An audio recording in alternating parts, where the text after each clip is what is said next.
خير خير بخير.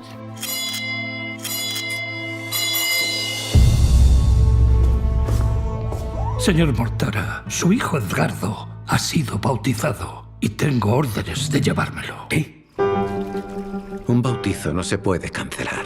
Su hijo ya no es judío, su hijo es cristiano. ¿Entonces se lo llevarán? Sí.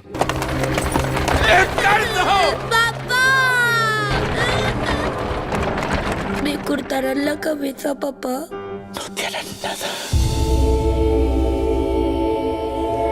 Este es Jesús crucificado, el Hijo de Dios.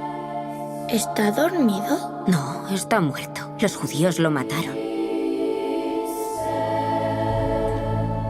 Hijo mío, Edgardo, bienvenido. Esta es tu familia ahora. ¿Cuánto nos quedaremos aquí? Tienes que ser listo. Si estudias, te mandan a casa antes. La historia estaba en todos los periódicos. Ha dado la vuelta al mundo, ha llegado hasta América. Corpus Domini Nostri Jesu Christi. Lo llenan de mentiras.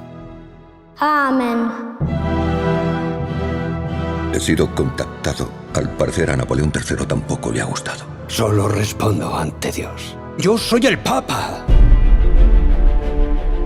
Este juicio pasará a la historia. Pero su hijo será liberado cuando hayamos liberado a Roma.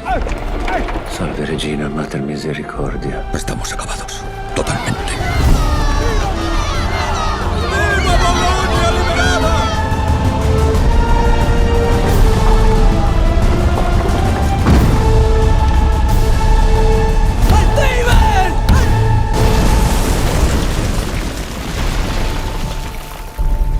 Su hijo es cristiano para la eternidad.